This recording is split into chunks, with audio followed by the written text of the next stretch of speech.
ഓം നമോ നാരായണായ. എല്ലാ സുഹൃത്തുക്കളായ സജ്ജനങ്ങൾക്കും വിനീത നമസ്കാരം. ശ്രീ ഗോവിന്ദത്തിലേക്ക് എല്ലാവർക്കും സുസ്വാഗതം.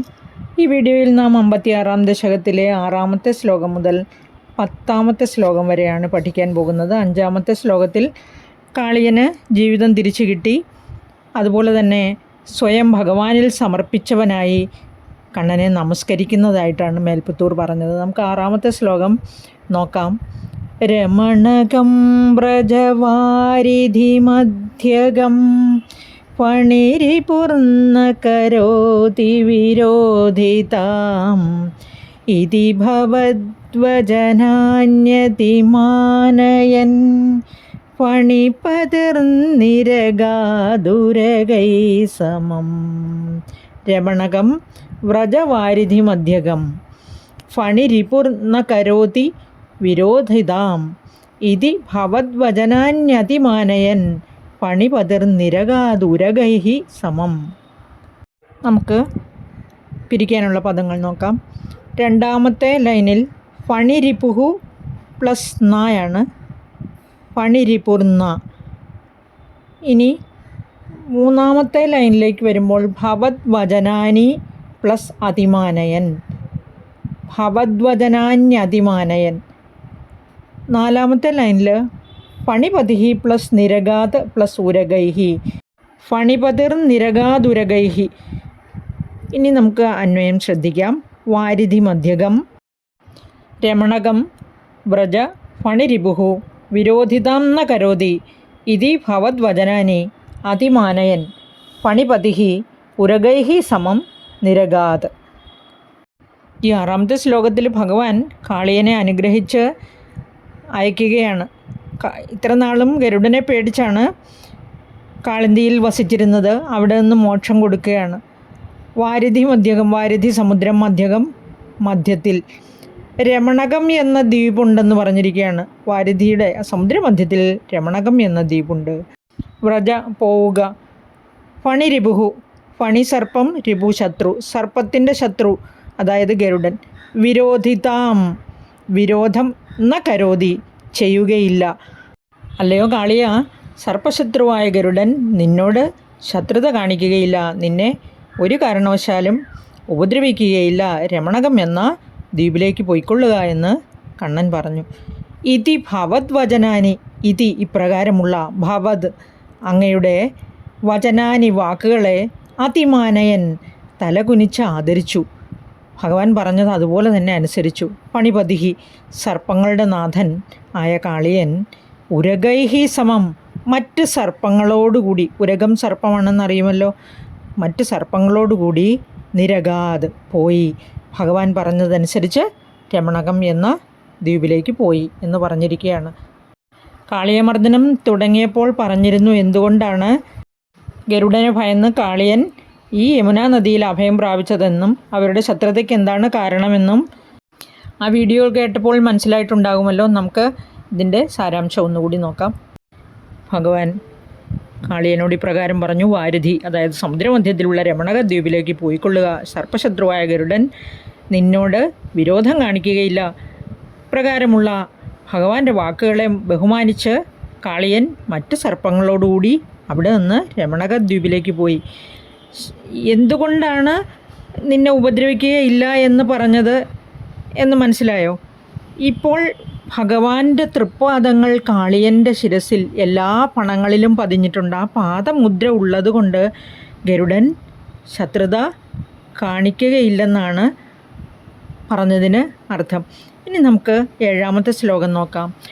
ഫണിവധൂജനദത്തമണിവ്രജജ്വലിതഹാരദുകൂലവിഭൂഷിത തടഗതൈ പ്രമദാശ്രുവിമിശ്രിതൈ സമഗധാ സ്വജനൈർദിവസാവധൗ. ഫണിവധൂജനദത്തമണിവ്രജ ജ്വലിതഹാരദുകൂലവിഭൂഷിതഃ തടഗതൈഃ പ്രമദാശ്രുവിമിശ്രിതൈഃ സമഗധാ സ്വജനൈർദിവസാവധൗ. ഇവിടെ പിരിക്കാനുള്ള പദങ്ങൾ നമുക്ക് ആദ്യം നോക്കാം. 1-ാമത്തെയും 2-ാമത്തെയും 3-ാമത്തെയും ലൈനിൽ ഒന്നും കാണുന്നില്ല. ഇനി നോക്കുക, നാലാമത്തെ ലൈനിലേക്ക് വരുമ്പോൾ സ്വജനൈർ ദിവസാവധൗ. സ്വജനൈഹി പ്ലസ് ദിവസാവധൗ ആണ് സ്വജനൈർ ദിവസാവധൗ. അന്വയം ശ്രദ്ധിക്കൂ.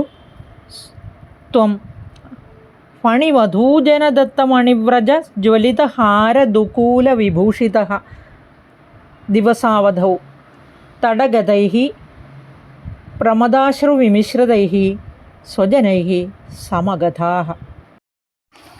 ത്വം അങ്ങ്, കണ്ണനോട് ശ്രീ മേൽപ്പത്തൂർ പറയുകയാണ്, ഭഗവാനെ അങ്ങ്, ഗുരുവായൂരപ്പ അങ്ങ് ഫണിവധൂജന ദത്ത മണിവ്രജ ജ്വലിതഹാര ദുകൂല വിഭൂഷിത.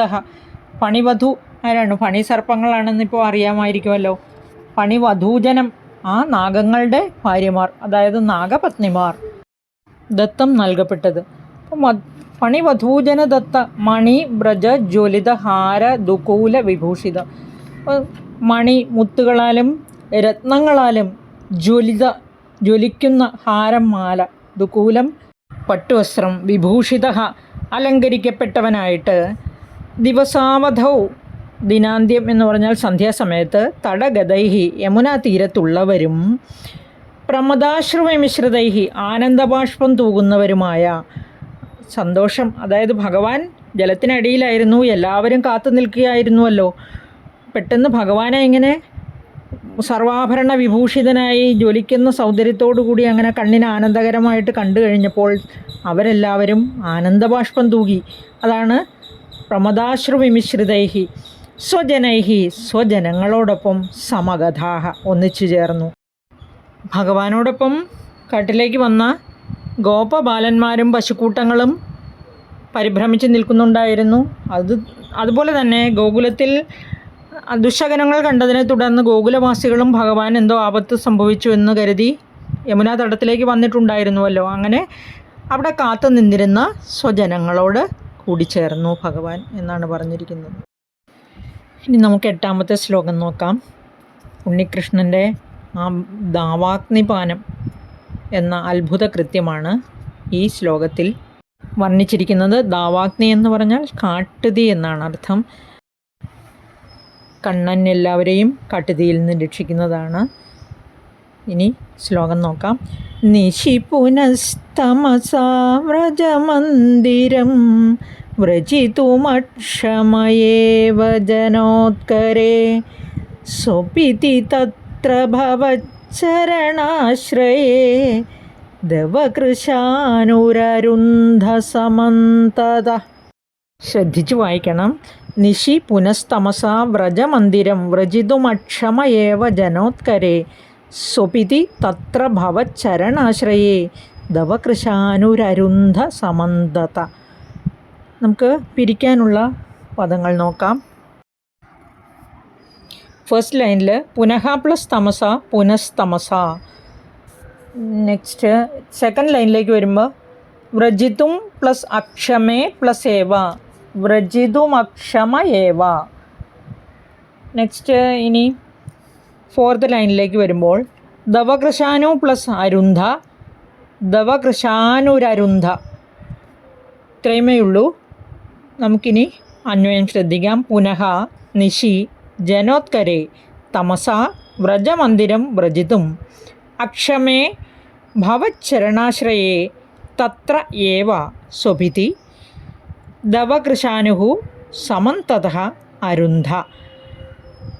പുനഃ അനന്തരം നിശി രാത്രിയിൽ ജനോത്കരേ ഇവിടെ സ്വജന സമൂഹം, അതായത് ഗോപാലകന്മാരുണ്ട്, പശുക്കൂട്ടങ്ങളുണ്ട്. ഇവിടെ ഗോപാലകന്മാരെ മാത്രമേ പറഞ്ഞിട്ടുള്ളൂ. അതുകൊണ്ടാണ് ജനോത്കരേ. അവരുടെ എല്ലാം കൂടെ ഇരിക്കുമ്പോൾ തമസ ഇരുട്ട് കാരണം വ്രജമന്ദിരം അമ്പാടിയിലേക്ക് വ്രജിതും പോകുവാനായി അക്ഷമേ തീരെ കഴിവില്ലാതെ, ക്ഷമയില്ലാതെ എന്നല്ല, അവർ അശക്തരായി ഇരുട്ട് കാരണം യാത്ര ചെയ്യാൻ കഴിയാതെ ഭവച്ചരണാശ്രയെ അവിടുത്തെ പാദാരവിന്ദങ്ങളെ ശരണം പ്രാപിച്ചു. ഇവിടെ ഭഗവാനെ ചുറ്റും കൂടിയിരുന്നു, ഭഗവാനെ ആശ്രയിച്ചു എന്നർത്ഥം. തത്രയേവ അവിടെ തന്നെ ആ കാളിന്തി തീരത്ത് ഇരിക്കുകയാണ് എല്ലാവരും. സന്ധ്യ ആയപ്പോഴാണല്ലോ ഭഗവാൻ ജലത്തിൽ നിന്ന് പൊങ്ങി വന്നത്. അതുകൊണ്ട് ഇരുട്ട് കാരണം വ്രജത്തിലേക്ക് പോകാൻ സാധിച്ചില്ല. അങ്ങനെ സാധിക്കാതെ വന്നപ്പോൾ അവരെല്ലാവരും ഭഗവാന്റെ ചുറ്റും ഭഗവാനെ ശരണം എന്ന് വിചാരിച്ച് അവിടെ ഇരിക്കുകയായിരുന്നു കാളിന്തി തീരത്ത്. തത്രയേവ അവിടെ തന്നെ സ്വപിതി ഉറങ്ങുമ്പോൾ ദവകൃശാനുഹു കാട്ടുതീ സമന്തത ചുറ്റുപാടും, അതായത് 4 പാട് നിന്നും കാട്ടുതീ പരന്ന് വ്യാപിച്ചു. അരുന്ധ കത്തി. ഇരുട്ട് കാരണം വ്രജത്തിലേക്ക്, അതായത് അമ്പാടിയിലേക്ക് പോകുവാൻ സാധിച്ചില്ല. അവിടെ ഭഗവാനെ ആശ്രയിച്ച് ഭഗവാന്റെ പാതാരവിന്ദങ്ങളിൽ ശരണം പ്രാപിച്ച് ആ കാളിന്തി തീരത്ത് തന്നെ ഉറങ്ങാൻ തുടങ്ങുമ്പോൾ 4 പാട് നിന്നും കാട്ടുതീ വ്യാപിക്കുകയാണ്. ഏത് ആപത്ഘട്ടത്തിലും ഭഗവാനെ തന്നെ ശരണം പ്രാപിക്കണമെന്നുള്ള സന്ദേശമാണ് ഈ ശ്ലോകത്തിലൂടെ തന്നിരിക്കുന്നത്. അതുപോലെ തന്നെ ഭഗവാൻ ഗുരുവായൂരപ്പനിലുള്ള അടിയുറച്ച വിശ്വാസത്തെയും നമുക്ക് കാണിച്ചു തരികയാണ് ശ്രീ മേൽപ്പത്തൂർ. ഇനി നമുക്ക് 9ാമത്തെ ശ്ലോകം നോക്കാം. ഈ ശ്ലോകത്തിലേക്ക് വരുമ്പോൾ അവരുടെ വിശ്വാസം വെറുതെ ആയില്ല എന്ന് കാണിക്കുകയാണ്. അതായത് ഭഗവാനെ ആശ്രയിച്ചു, അതിന് ഫലമുണ്ടായി. ഭഗവാൻ അവരുടെ വിശ്വാസത്തെ കാത്തുരക്ഷിക്കുന്നതാണ് ഈ ശ്ലോകം. പ്രബുദിതാനധ പാലയ പാലയേത്യുദയദാർത്തരവാൻ പശുപാലകാൻ അവിതുമാശുപപാധമഹാനലം കിമിഹ ചിത്രമയം ഖലു തേ മുഖം. പ്രബുധിതാനധ പാലയ പാലയേത്യുദയദാർത്തരവാൻ പശുപാലകാൻ അവിതുമാശു പപാധ മഹാനലം കിമിഹ ചിത്രമയം ഖലു തേ മുഖം. ഇവിടെ പിരിക്കാനുള്ള പദങ്ങൾ പ്രബുധിതാൻ പ്ലസ് അധ, പ്രബുധിതാനധ. പാലയ പ്ലസ് ഇതി പ്ലസ് ഉദയദാർത്തരവാൻ പാലയേത്യുദയദാർത്തരവാൻ. ഉദയത് ആർത്തരവാൻ, വായിക്കുമ്പോൾ ശ്രദ്ധിക്കണം, ആർത്തരവമാണ്. അവിതും പ്ലസ് ആശു അവിതുമാശു. കിം പ്ലസ് ഇഹ കിമിഹ. ചിത്രം പ്ലസ് അയം ചിത്രമയം. അന്വയം ശ്രദ്ധിക്കൂ. അധ പ്രബുധിതാൻ പാലയ പാലയ ഇതി ഉദയദാർത്തരവാൻ പശുപാലകാൻ ആശു അവിതും ത്വം അധ മഹാനലം പപാധ. ഇഹ കിം ചിത്രം അയം തേ മുഖം ഖലു. അധ അനന്തരം പ്രബുധിതാൻ ഉണർന്നവർ. 4 പാട് നിന്നും കാട്ടുതീ വ്യാപിച്ചപ്പോൾ ചൂട് തട്ടി അവരെല്ലാവരും ഉണരുകയാണ്. പാലയ രക്ഷിച്ചാലും, പാലയ പാലയ ഇതി രക്ഷിച്ചാലും രക്ഷിച്ചാലും എന്ന്, ഇതി ഇപ്രകാരം. ഉദയദാർത്തരവാൻ, അതായത് ഉയർന്നു വന്ന. ആർത്തം എന്ന് പറഞ്ഞാൽ ദീനമായി കരയുന്ന ശബ്ദമാണ്. രവം ശബ്ദമാണ്. അപ്പോൾ ആർത്തരവാൻ ഇവിടെ കരയുന്ന ശബ്ദം. എല്ലാവരും രക്ഷിക്കണേ രക്ഷിക്കണേ എന്ന് ഉയർന്ന ശബ്ദത്തിൽ ആർത്തനാദം മുഴക്കി. പശുപാലകാൻ ഗോപബാലന്മാരെ ആശു പെട്ടെന്ന് അവിതും രക്ഷിക്കുന്നതിനായി ത്വം അങ്ങ് അധ അനന്തരം ഗുരുവായൂരപ്പ അങ്ങ് എല്ലാവരെയും രക്ഷിക്കുന്നതിനായി മഹാനലം, അനലൻ തീയാണ്, അനലം തീയാണ്. മഹാനലം എന്ന് പറഞ്ഞാൽ ഇവിടെ മഹാ അഗ്നി, വലിയ കാട്ടുതീ, പപാധ കുടിച്ചു എന്നാണ് അർത്ഥം. ഇഹ കിം ചിത്രം, ഇഹ ഇവിടെ എന്ത് അതിശയം, എന്ത് അത്ഭുതം. ചിത്രം അതിശയം, ആശ്ചര്യം എന്നൊക്കെയാണ് അർത്ഥം. അയം തേ അങ്ങ് തന്നെ അഗ്നി ആണല്ലോ. മുഖം ഖലു അങ്ങയുടെ മുഖം തന്നെ അഗ്നിയാകുന്നുവല്ലോ. അഗ്നിയെ കുടിച്ചിട്ടും, അതായത് വിഴുങ്ങിയിട്ടും മഹാനലം പപാധ ഒന്നും സംഭവിച്ചില്ല. കാരണം ഭഗവാൻ തന്നെ അഗ്നിയാണല്ലോ. ഭഗവാന്റെ മുഖത്തേക്ക് അഗ്നി പ്രവേശിച്ചിട്ട് ഒന്നും സംഭവിച്ചില്ല. എന്ത് അത്ഭുതം ഗുരുവായൂരപ്പ, അങ്ങ് തന്നെ അഗ്നിയായി തീർന്നുവോ എന്നിങ്ങനെ ശങ്കിച്ച് മേൽപ്പത്തൂർ പറഞ്ഞിരിക്കുകയാണ്. അവരെല്ലാവരും അതിശയിച്ച് നോക്കി നിന്നുപോയി ഭഗവാൻ ആ വലിയ കാട്ടുതീയെ പാനം ചെയ്യുന്നത് കണ്ടിട്ട്. ഇരുട്ടായി, ഇനി എങ്ങനെ ഗോകുലത്തിലേക്ക് പോകും, അമ്പാടിയിലേക്ക് പോകും എന്ന് വിചാരിച്ച് പോകാൻ കഴിയാതെ അവരെല്ലാവരും അശക്തരായി. അങ്ങയുടെ തൃപ്പാദങ്ങൾ മാത്രം ആശ്രയം എന്ന് വിചാരിച്ച് ആ കാളിന്തി നദിയുടെ കരയിൽ തന്നെ ഉറങ്ങിക്കൊണ്ടിരിക്കുമ്പോൾ 4 ചുറ്റിൽ നിന്നും കാട്ടുതീ പടർന്നു പിടിക്കുന്നു. അശക്തരായ ആ ഗോപബാലന്മാർ രക്ഷിക്കണേ രക്ഷിക്കണേ എന്ന് ആർത്തസ്വരം മുഴക്കുന്നു. ഗോപാലന്മാരെ രക്ഷിക്കുന്നതിനായി ഉടനെ തന്നെ ഭഗവാൻ ഉണ്ണിക്കണ്ണൻ ആ കാട്ടുതീയെ പാനം ചെയ്തു. ഇതിലെന്താണ് ആശ്ചര്യം? അഗ്നി അങ്ങയുടെ മുഖം തന്നെ ആകുന്നുവല്ലോ കണ്ണ എന്ന് മേൽപ്പത്തൂർ പറയുകയാണ് ഈ 9ാമത്തെ ശ്ലോകത്തിൽ. നമുക്കിനി 10ാമത്തെ ശ്ലോകം നോക്കാം. ശിഖിനി വർണ്ണതയേവ ഹി പീതത പരിലസത്യധുനാ ക്രിയയാപ്യസൗ ഇതി നുത പശുപൈർമുദിതൈർവിഭോ ഹര ഹരേ ദുരിതൈ സഹ മേ ഗതാൻ. ശിഖിനി വർണ്ണത ഏവ ഹി പീതത പരിലസത്യധുനാ ക്രിയയാപ്യസൗ ഇതി നുതഃ പശുപൈർമുദിതൈർവിഭോ ഹര ഹരേ ദുരിതൈ സഹ മേ ഗതാൻ. പിരിക്കാനുള്ള പദങ്ങൾ. ഫസ്റ്റ് ലൈനിൽ വർണ്ണതഃ പ്ലസ് ഏവ വർണ്ണത ഏവ വിസർഗം ലോപിച്ചു പോയിരിക്കുന്നു. പരിലസതി പ്ലസ് അധുന പരിലസത്യധുന. ക്രിയയാ പ്ലസ് അപി പ്ലസ് അസൗ ക്രിയയാപ്യസൗ. പശുപൈഹി പ്ലസ് മുദിതൈഹി പ്ലസ് വിഭോ പശുപൈർമുദിതൈർവിഭോ. ഇനി നമുക്ക് അന്വയത്തിലേക്ക് കിടക്കാം. ശിഖിനി വർണ്ണതഃ ഏവ പീതത അധുന ക്രിയയാ അപി അസൗ പരിലസതി ഇതി മുദിതൈഃ പശുപൈഃ നുതഃ ത്വം വിഭോ ഹരേ മേ ഗതാൻ ദുരിതൈഃ സഹ ഹര. ശിഖിനി ശിഖി അഗ്നി ശിഖിനി അഗ്നിയിൽ. വർണ്ണതഃ നിറം കൊണ്ട്. ഏവ വർണ്ണതഃ ഏവ നിറം കൊണ്ട് മാത്രമേ. പീതത പീതം മഞ്ഞ മഞ്ഞ നിറം നാമശബ്ദമായിട്ട് പ്രയോഗിച്ചിരിക്കുന്നു. ആ മഞ്ഞ നിറത്തെ ഉദ്ദേശിച്ചാണ് പീതം എന്ന് പറഞ്ഞിരിക്കുന്നത്. അധുന ക്രിയയാപി ഇപ്പോൾ. ക്രിയ കൊണ്ട്, അതായത് പപാധ പാനം ചെയ്യുക എന്ന ക്രിയ കൊണ്ടും അസൗ പരിലസതി ആ വാക്ക് പ്രകാശിക്കുന്നുണ്ട്.